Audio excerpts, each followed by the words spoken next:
Hey guys, Cycrafter here. Today, I'm back with another episode of Anime vs. Reality, where today I am talking about Guilty Crown, which, to try and provide a short descriptor of it, it's basically about a war that happens between two sides. I'm not good at concise descriptions.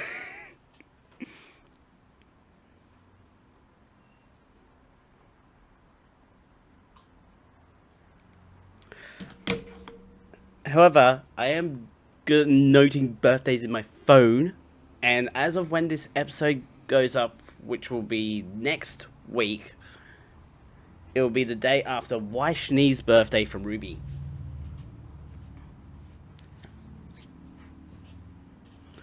Anyways, we're here for Ruby, we're here for Guilty Crown, let's get right into it. I'm going to be doing the first 5 episodes, because episode 5 ends on quite the detail.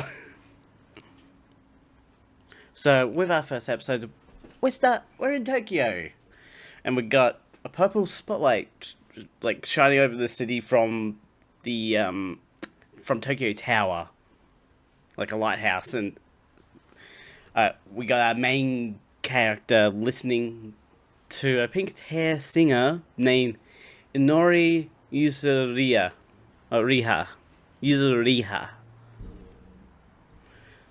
And at the same time, this same singer is currently running through the sewer system, which is a weird place to be filming a music video. But she's following a RC robot from a unique building in Tokyo Bay that looks like it's like a giant purple crystal in the center of the building, and it's like a science lab. The company of the building takes their security rather seriously, sending multiple tanks to try gunning her down. And like, they hit her, leaving a blood trail despite her invisible ability, which is not explained here. The fact that she can, for some reason, turn invisible. But getting outside, Inori puts the key inside the robot for now, which has multiple different names depending on the version you watch.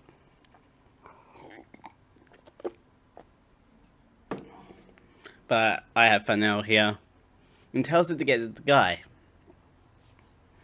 Before that can happen, the tank fires an explosive round at her, and shows that it's actually a transformer.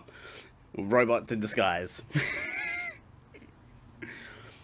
It's struggling against another mech that exposes itself, holding back the company mech so Inori can escape. Despite being held back, the company mech is able to fire multiple missiles at Inori, which sends her flying off the bridge into the woods. Like, it's a high drop as well. She survives. We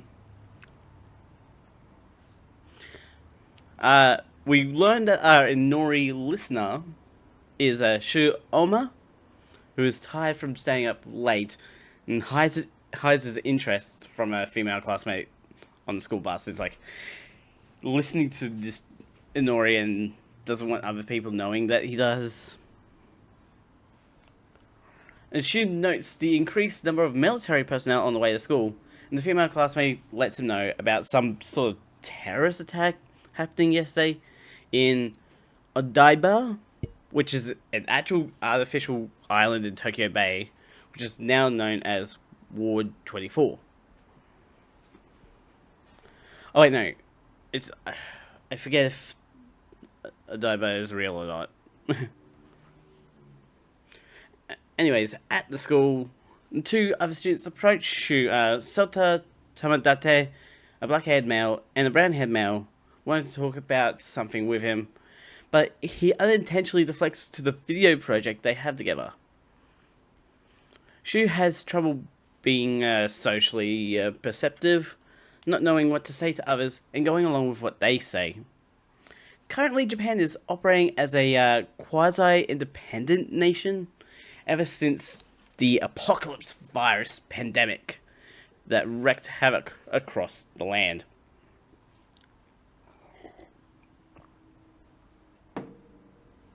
As Shu continues going over the history following the virus, the military used special DNA fluid to figure out they are, in fact, tracking Inori, who somehow survived that drop and has escaped. Like, pretty hard to kill someone if they keep just being a cockroach and surviving.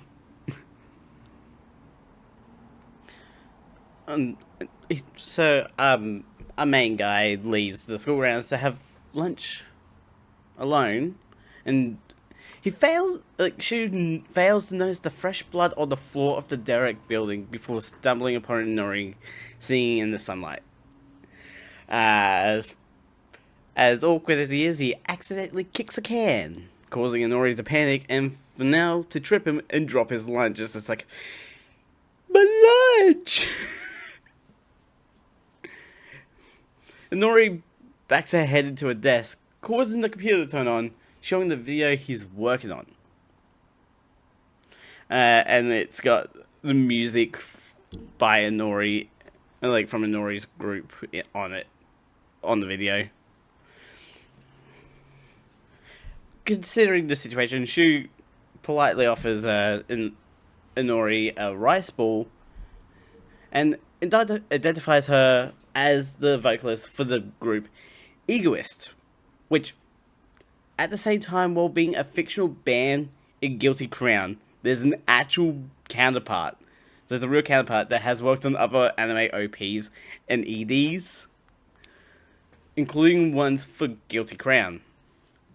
The real Egotist group consists of vocalist Shelly and songwriter Ro from Supercell, who also did the first OP and second ED for Guilty Crown. So he's double duty basically on covering everything.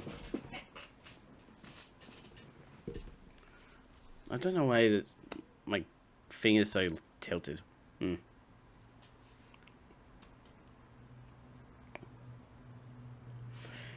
He's curious as to why she's curious as to why Inori's hurt and hiding in, the building he hides out in. And she's up front with him, asking if he's a coward, and presents him a cat's cradle, which is a string game about making shapes by removing loops. But the interesting part here is that it shares its name with a novel by Kurt Vonnegut from March 18th, 1963. And much like you'll see from Guilty Crown, this novel has an exploration and satirization of the themes of science, technology, the purpose of religion, and the arms race.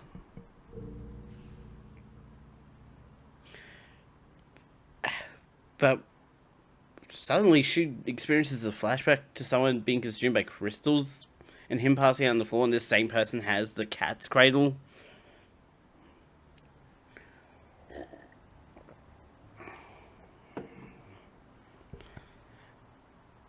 And suddenly soldiers are charging the building with a scientist, and Inori jumps down to attack, but with Fennell unable to help, she gets gut checked with the butt of a gun. It's just like, oh. According to the data check, Inori is a member of Funeral Parlor, a terrorist group in Roppongi. I'm pretty sure I pronounced that right. Or Roppongi. Inori is dragged away, all while Shu cowers from the guns and out of fear of being assumed an accomplice of Inori. Now with the threat gone, he regrets not reaching out and touching her hand, but is glad the threat is gone and everything will go back to normal. Little does he know it's not going to be like that. Fennell approaches Shu and shows him a map that leads him to another derelict building. Meanwhile, the scientists of the company have deployed another squadron of antibodies, which is the nickname for the soldiers, to Roppongi, or to find the stolen Void genome. They try interrogating Nori for where the genome she stole is, but she stays silent, allowing the scientists to exterminate all residents in the residential area. It's just like,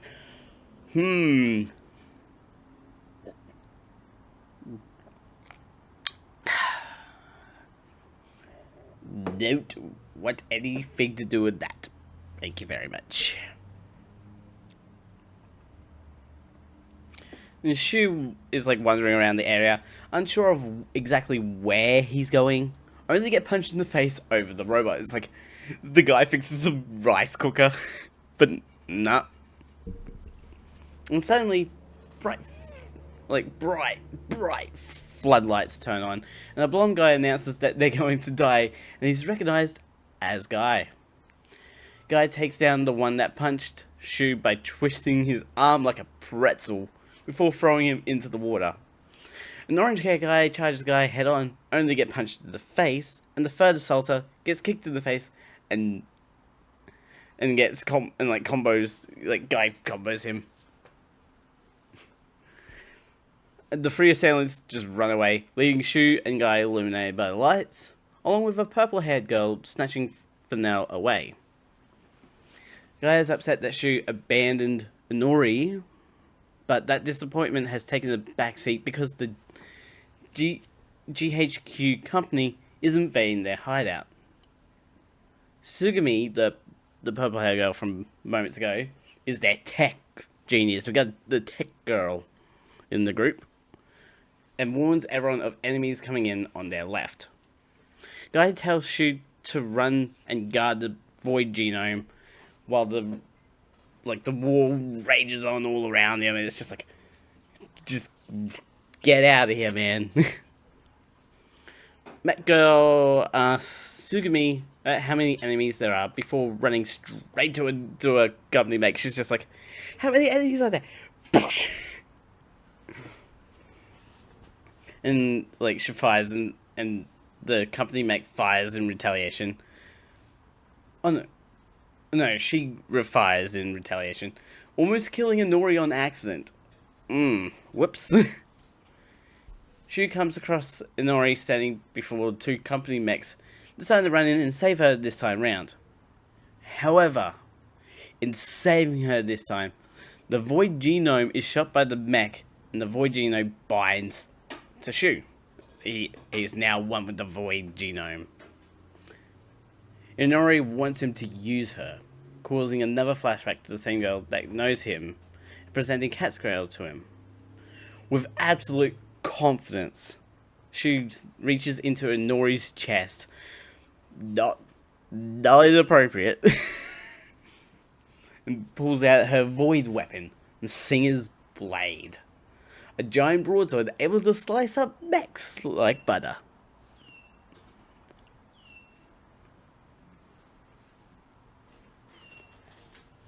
Moving on to episode 2. So, Shu's attacks are strong enough to cause a backlash to Unit 322's body. The person mentally connected to the mech destroyed by Shu. Mech 321 goes in for a counterattack using missiles, but Shu unintentionally manages to dodge and destroy the missiles using light platforms.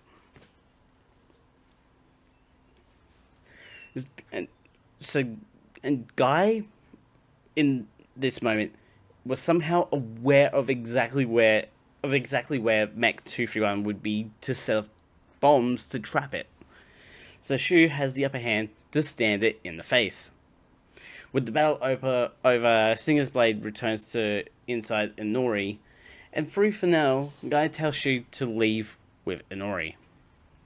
Mega telepathically asks Sugami if there's any enemies nearby she can take on when a clean white mech attacks her from around the corner.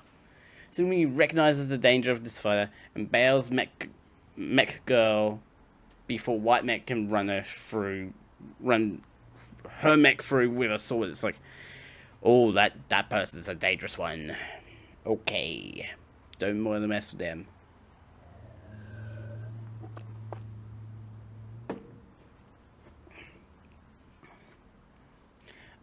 Back at the GHQ company building, the tech heads are unable to distort footage from the battle, meaning Shu's identity is very unintentionally protected in a weird way.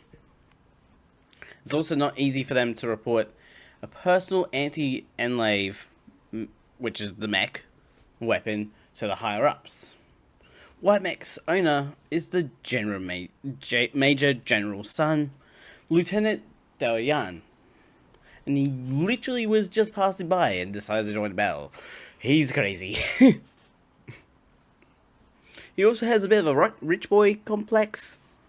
Not wanting to shake the hand of a fatty scientist. It's like, bruh, that guy could determine your life easily. And threatening him with being fired for getting in his way. It's like, are you sure? You were handling it pretty well. Guy is a bit upset with the whole Shu's clumsiness situation when he gets called that Mech Girl Ayase Shinomiya. She is upset about losing the only enlave they had, but Guy is glad she's okay. Proud she rose to the task of holding out for 18 minutes in an old model enlave. At the same time, he's disappointed in Inori's failure to get the void genome to him so he could use it. It's like, So what did this void genome has now given Shu the power, like the king's power, which allows the wielder to draw out power from humans as voids by analyzing the human genome for intron sequences, which are non-coding stretches of DNA or RNA within a gene. Voids are ideas which have an acquired form, like Inori Singer's blade. With Shu having this power now, he's basically forced into being a terrorist with Funeral Parlor and the war that they have with GHQ.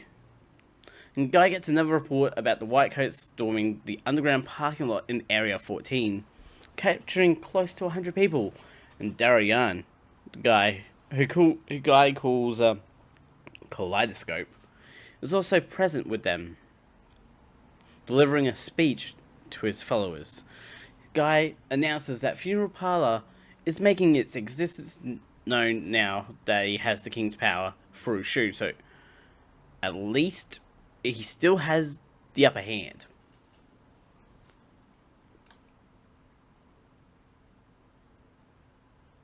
Inori and Shu are forced into sneaking into Area 14's underground parking lot, with Shu avoiding looking at Inori's poorly clothed behind. It's just like, get better clothes, Inori. And seeing the torture captured people are enduring.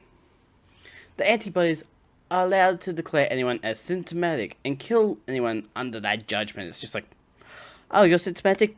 Bang. A mother begs for the antibodies to spare her child, but when she grabs Daryl in the arm, he kicks her down for touching him. It's like, jeez. On orders from Max, Daryl and the antibodies gun down the group of people they're investigating. And Guy responds by firing missiles at the GHQ base. Daryl is excited for some action, running straight to his Enlave connection pod to join the many Enlaves lured by Alpha Team. Once the Enlaves are far gone, Charlie Team will claim the points held by the antibodies. Sugami and Ayase get to work on setting up a ridiculous amount of mini missile turrets, saving their alpha lure from being destroyed by Daryl. Guy talks directly to Antibody Squadron 3, telling them to release the hostages and surrender. But the squadron leader is confident they still have the upper hand because of the gas bomb they have in the parking lot. Revealing that he's the leader of Funeral Parlor, Guy confidently walks into the open, showing that they're not afraid of them and being in the open. And Squadron 3 shows off their big guns by trying to threatening the information out of Guy, but even this is going according to his plan. All while Squadron 3's leader counts down from 10, Shu uses Singer's blade to reach Daryl and steal his kaleidoscope void. Using kaleidoscope to create a giant shield box, Squadron 3 ultimately destroy themselves by accident, which even surprises Shu. He's like, oh great, I've literally killed people now. Guy is proud that Shu managed to overcome one of his own limits today and says that Shu should be proud of himself too. Shu still wasn't able to take Guy's hand, wondering what would have happened at school. Just wanted to get back to being normal, which will never happen now because Inori is in his class. Oh dear.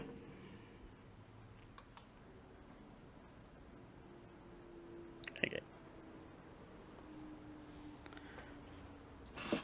On the TV, Guy's speech has gotten out to the general public thanks to Sugumi's computer skills, and with it out, GHQ has declared a level 2 state of emergency. Shu's freak out to Inori's presence in this class causes his classmates to realize she's the vocalist for Egotist, which she just outright confirms she is not afraid to deny it. Everyone is interested in Inori, and class rap canon Kusama introduces herself to Inori, but the focus is on Shu, watching why she's at his school, because he didn't join Funeral Parlor. It's like, what? Huh? Out of nowhere, Sota asks Inori on her opinion on Funeral Parlor because of how her songs align with Funeral Parlor's theme. And Sota's friend, Yahiro Sumukawa, who we saw in the first episode, steps in to save Inori from being crowded with requests for autographs, saying Sota is a big fan of hers.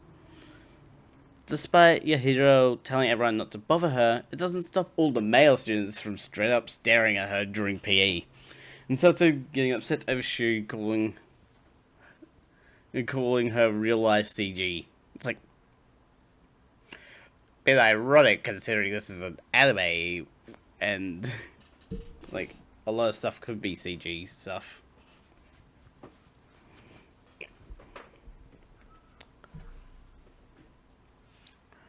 Shu figures he could just leave her alone, but he needs to learn not to think before something happens, because Inori is his new classmate, and she seemingly has no concept of privacy.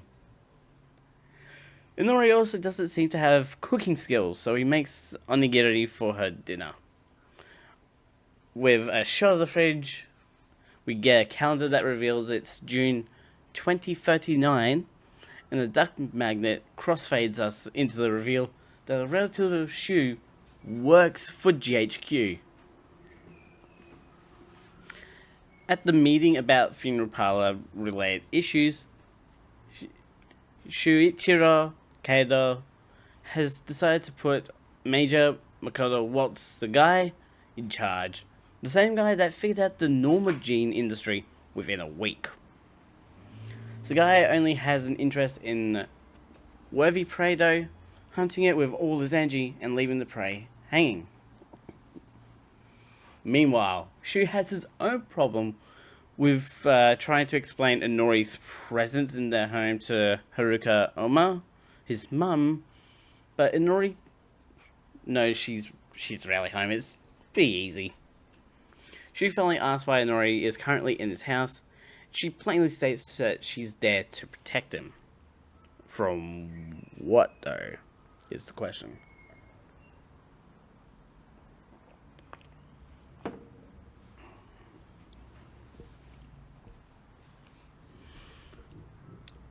Yahiro seems to know something is up with Shu, using a movie night as an excuse to grill him about yesterday, but is only slightly curious about why Nori is in his home. It's like, you've got a famous thing in your place. What is going on? Nori and Shu go to meet up with Guy, talking about if people really need friends on the way. Shu is amazed by Guy's getup, with Guy saying that it's more than running around with guns. Checking with Sugami if anyone tailed them to the meeting point. It's like he's got the nice suit on. Turns out that someone at Shu's school saw yesterday's battle, meaning Guy can't handle the situation, but Shu and Inori can. This particular student has been partaking in the Normagene drug, and at the deal they call themselves Sugar. Shu can find this student by drawing out their void, and thanks to Guy being able to tell people's voids, it's all thanks to Guy being able to tell people's voids. If the student shares the info they know, Shu will be caught up in charges of being a terrorist, being under the temporary disaster law. It's like, oh no, he better find this student fast. The next day, Shu recites the Void's rules about how they can be drawn from people 17 or younger, because it's more weird that way. Also, when you withdraw a void from someone, they don't remember events surrounding the event due to the shock of the Intron memory field being released. Shu's first attempt goes awry, accidentally grabbing Ganon's breast instead of Menjo's chest. It's like, yikes. Ganon absolutely freaks out as Shu sprints away out of embarrassment, and thanks to a photo, he's been called a creep, so yay. Along with it getting around to Yahiro, it's like, oh boy, it's gonna get really bad fast. Apparently, eye contact is required to be able to draw a void as well, which is near impossible for Shu to do. Thanks to Inori showing Shu how to fake making eye contact, Shu was able to draw out Sota's void, which is not the void they're looking for. This is not the void you're looking for. Shu runs around targeting students' voids, trying to find the right void, but finds stuff ranging in size from pliers to a literal fridge. Huh? With an unsuccessful day of void hunting, Shu asks what voids are, and Inori explains that they are reflections of the person's fear or complexes. Ganon is still trying to chase Shu down over the breast grab incident, but Yahiro is to the rescue. Hiding from Ganon allows Shu and Yahiro to talk about funeral parlor would have more running involved, and Shu bring up shears. Shu suspects that Yahiro's void might be shears, calling him Sugar, which upsets Yahiro. In response, Shu tricks Yahiro into looking at him to grab his void, exposing the shears, but he'll not let Inori shoot Yahiro. After Yahiro wakes up, the two make a promise not to spill each other's secret, and Inori reports to Guy that the situation is sorted. Inori asks if she can stay with Shu so she can get a chance to socialize with everyone at school, which he sort of agrees to. It's like very awkward. There's layers going on. However, he might not get the chance to, thanks to Yahiro betraying him at the last second. It's just like, oh.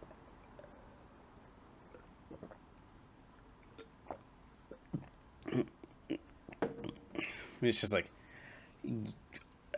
Yahiro, why are you doing this?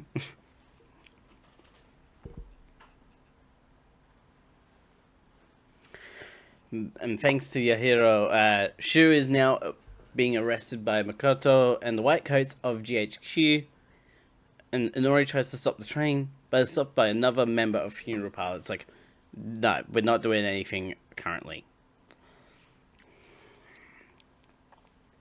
While on the way to the GHQ building, Makoto asks Shu a question of close-fitting underwear or tights for his crossword puzzle. Makoto has a prison cell waiting for Shu to think in and answer his questions. Everyone at school is shocked that Shu has been arrested by GHQ with seemingly no reason. Makoto has only detained Shu on suspected ties to Funeral Parlor, and is certain he has ties to them somehow. He has a photo of Shu talking to Guy, along with photos of other members of Funeral Parlor, hoping to get a rile out of Shu. Just based on the factors of silence and calling Guy by his first name, Makoto believes Shu is no ordinary mother, but is uncertain of his affiliation with Funeral Parlor.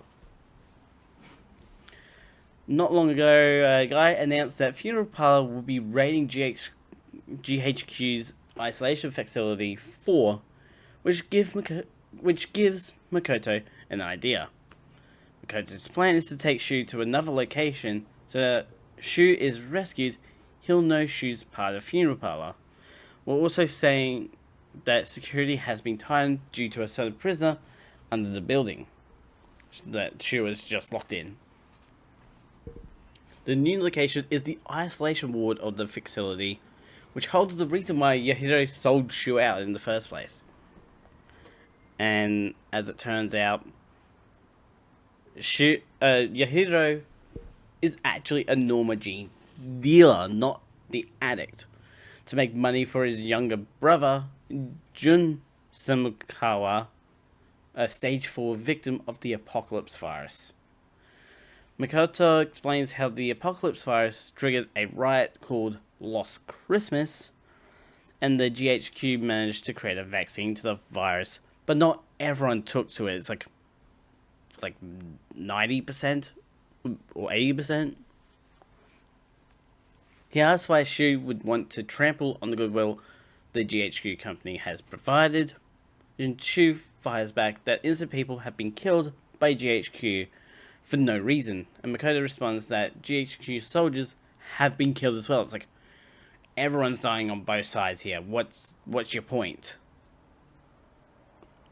And Shu basically reveals he's a part of the Funeral Parlor, but Makoto is more interested in why Guy would want to free a mass murderer, revealing the prisoner Kenji Yakido, who was behind the Skytree bombing. And he's like over in that other building that Shu was just in before. Makoto hands Shu a transmitter, telling him to press the blue button twice, then the red button, wanting Shu to betray Guy, and brings up Inori to convince Shu to do it, so she doesn't have to.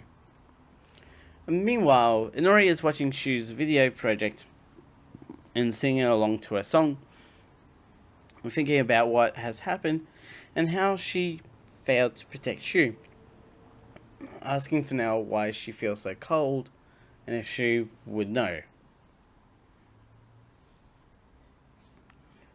Meanwhile, Shu has a meeting with his lawyer, who was actually Guy in disguise under the fake name Mason. All of Guy's dialogue is actually vague instructions to Sugumi to hack the GHQ mainframe. In the moment the cameras and mics are off in the room, Guy gets straight to the point. He goes straight to operation mode, while the guards are none the wiser. Guy is direct to the point of how they plan to break out Kenji Kido, not even flinching that Shu knows about him. The moment Shu lashes out, Guy wonders if they told him something, but Shu turns the questions on Guy, asking what he's fighting for. Before Guy answers though, the power goes down with an alarm going off that their system alarm going off that their system is off due to an outside hacker. Sugami sets off planted bombs inside the isolation ward, followed by another member, Gumi, firing rockets at the building. As the enemy enclaves come out, Ayase is ready to fly into battle with her new mech, and Guy asks if Shu is going to help or not. However, there's one unexpected factor. Inori is going to Shu's cell to rescue him, but he's not there. And they can't communicate that information to her.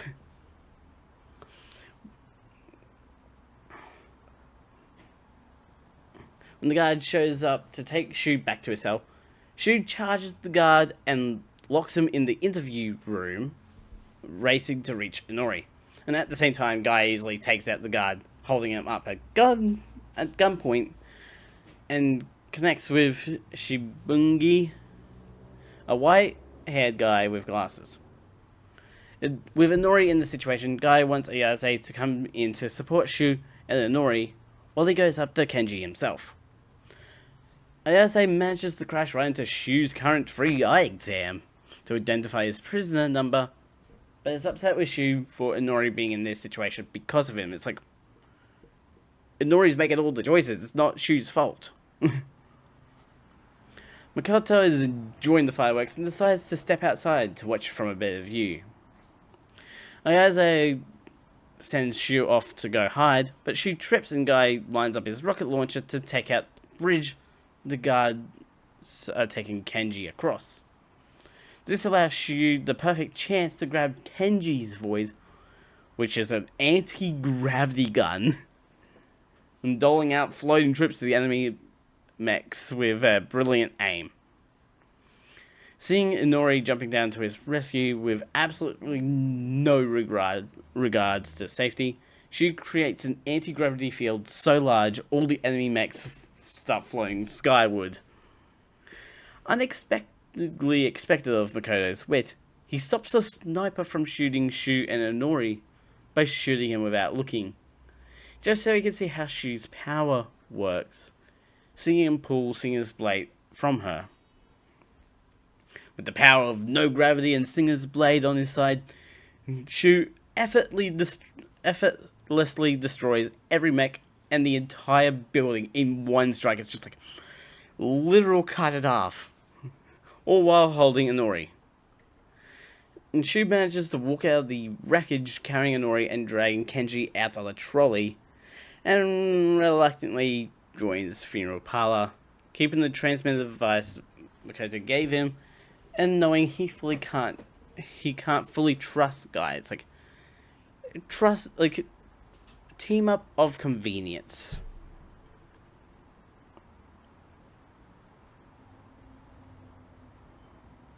With this team up of convenience, Shu is taken into Funeral Parlor's main base of operations, which seems to be a big library. Kenji is currently still unconscious from the shock of his void being used by Shu, but Guy proudly announced that they have both Shu and Kenji on their side of operations, saying that capturing the leukocyte is their biggest objective, which is now possible. And Guy has planned for every possibility depending on how the situation could change in 145 different patterns, and tells everyone to memorize them all before they can put the plan in motion in 3 days. What? Huh?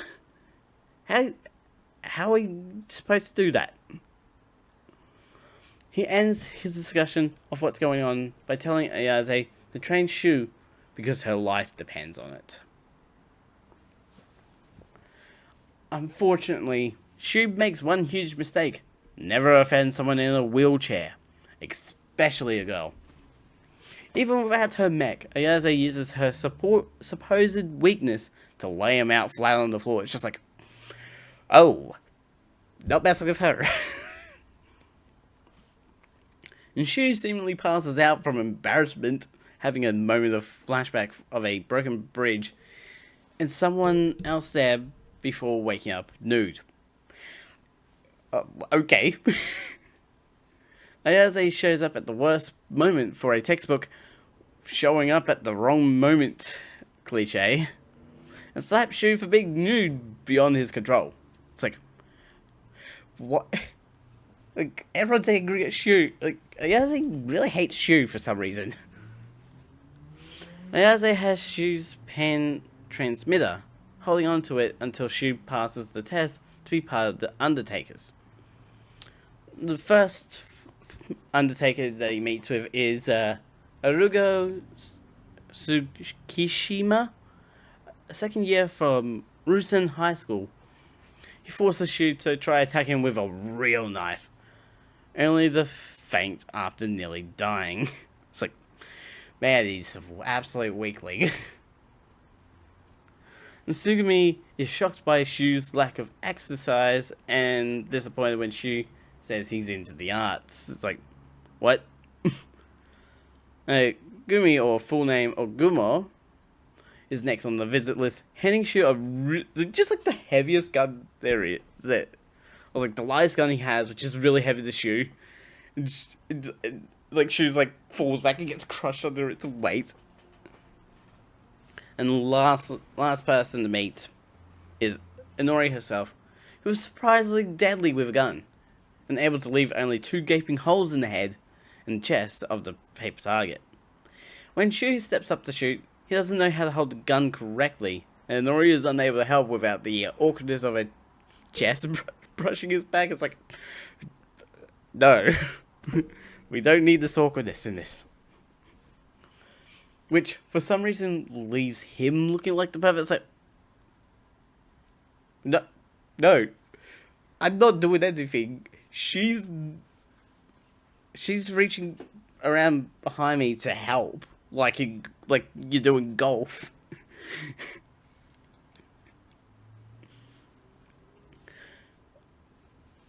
Meanwhile, Makoto's acting creepy about the Luca site and how he likes tasteless things, but is able to focus up when asked if Shu will activate the transmitter, saying it's 50-50. Shu finally gets to meet Kyo, a girl he noticed on arrival at the Undertaker's base. But she's currently eager to get to fight alongside Guy, running off to prepare. He calls Guy egotistical because he couldn't exude the same confidence as Guy, but Urugo defends Guy, laying out that Shu will never understand the way he is now. After all the training is done, he hears Inori singing and joins her to ask why she joined the Undertakers. Inori turns the question back, asking why she came, and his answer is because she came to save him at the isolation ward. She asks if Inori would ever leave the Undertakers with him, but she's dedicated to helping him because Guy gave her a name, leaving Shu confused over the whole being with him thing. That's until Inori just decides to shad the bell on that truth, answering that Guy told her to say that, and he sees she's with Guy. Running away from what he's seen, definitely distraught, he crashes straight into Ayase, sending her out of the wheelchair. Ayase immediately understands the situation, knowing Shu likes Inori, and that Inori and Guy are together multiple nights a month.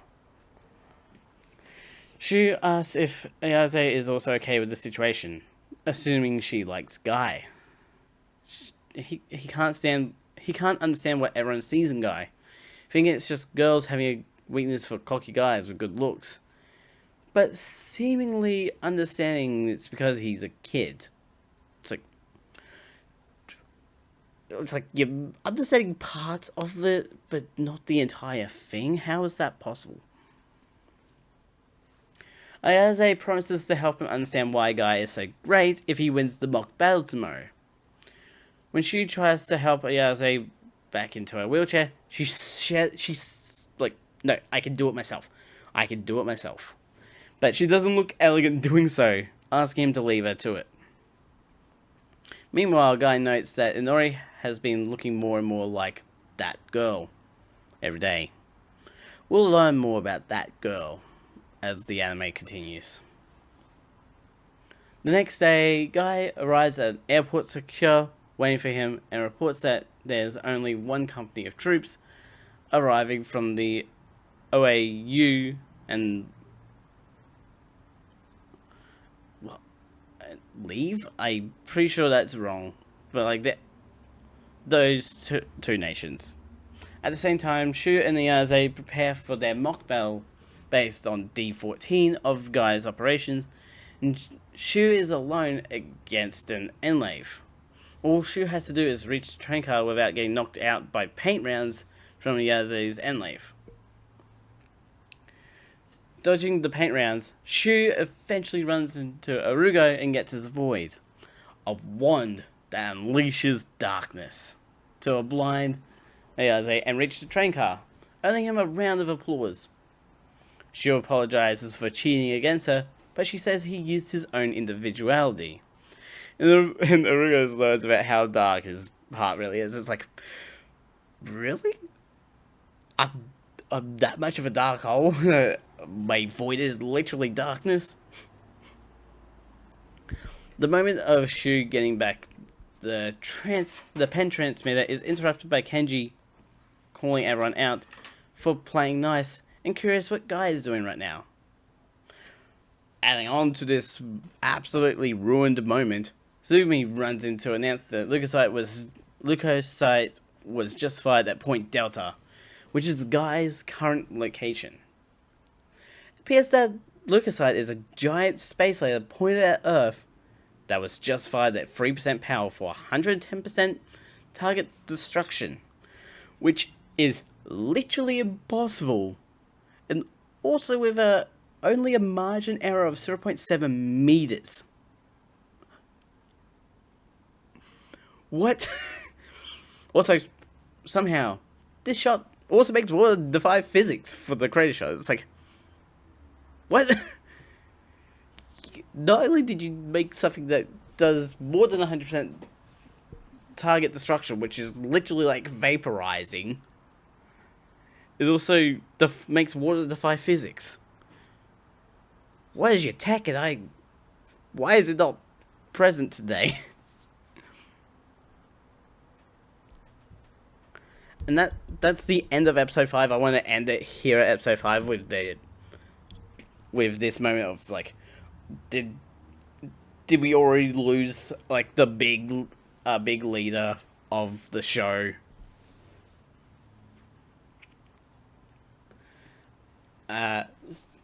So currently for YouTube, links will be in the description to both the channels. So the Twitch for you guys to go check out. Don't forget to subscribe, hit the notification bell so you know next video comes out. A ding, ding. And Sidecrafter out.